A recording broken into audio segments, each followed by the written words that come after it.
what are some of the common problems, challenges that this function runs into, and how do they overcome them? Number one, unrealistic timelines. Even thinking back to my onboarding days, bringing clients on outreaches, customers would sign and say, hey, we want to be launched by next week. Okay, well, look, everything that we've been talking about, you have to align marketing and sales. You need to get your sales managers in line with what the process is. You need to do workflow interviews. You have to make sure your content's aligned and ready to go. Do we have stuff to send, right? Do we have cadences or sequences ready?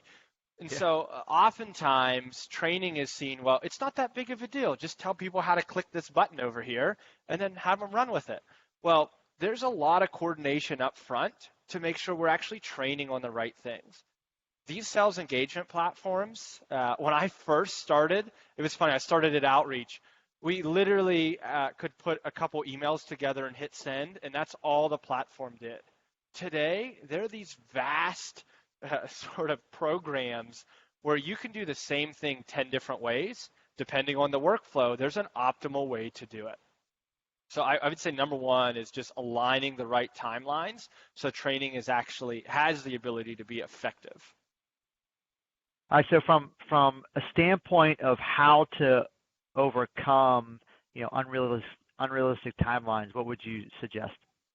Yeah, well, first off, as the enablement lead, you have to evangelize a little bit what your process looks like. To be fair, I don't think people realize the amount of work that it takes to actually do some of this. So it's important when you get into leadership meetings that early on you tell people, hey, when we do a new launch or we're going to work on something, here's what it actually takes to get this done. Here's the key people we talk to. Here's the timelines it gets done. Now, look, if you're in a startup and you're just getting going, training, you might hold all that information and you can do a training tomorrow. That is possible.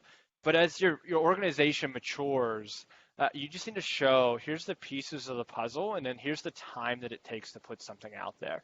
So again, just helping people understand what it takes is a big deal. And I would say the second thing is even building in, getting buy-in from the organization, sort of an enablement rhythm. So we've all fought with the calendar. Well, we can't do it on Thursday, maybe on Friday. Well, if we build in an enablement rhythm, on Wednesdays, we're going to send a digest that's going to have all the updates in the org. Every other Thursday, we're going to review those, and we're going to actually show you how to act on them. If you go to our shared space or our shared drive, whatever you're using, you'll see a running log of changes and updates in case you need to see them. So building a sort of mature system with that rhythm can allow those realistic timelines. So then you have a defense. Well, hey, our next training launch is going to be in 2 weeks, so put that in the queue. We'll get to it. We'll get it trained. We have 2 weeks to get ready now, and then here we go. So that really helps sort of empower that enablement person to say yes or no to things as opposed to just getting it thrown and chasing it. Well, on the subject of empowering, the technical enablement function, as a leader, what can leaders do to support this function? So number one, understand that training is not one and done.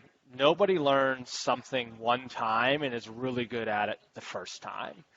It takes constant conditioning. Like think about your basketball days or something. Like you don't pick up a basketball for the first time and you're Steph Curry shooting threes from midcourt, right? You have to keep doing the same thing over and over again until folks get really good. So even training folks on these SEPs, that's a key thing that managers buy into this, that this is going to be an ongoing process.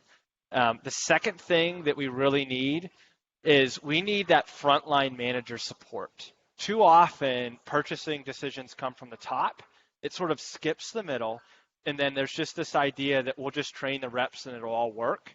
But for rep adoption to happen, frontline managers, they need to be held accountable. They have to be involved in deciding what the reps are actually going to do. So they have to have a little autonomy to make decisions. And managers, ultimately, they don't need to be the same level of expert per se, but they do need to have at least a cursory understanding of what goes on in there and how it impacts their world. If you lose the frontline manager, you will lose the team. 100% of the time. So those are two things that come to mind right away.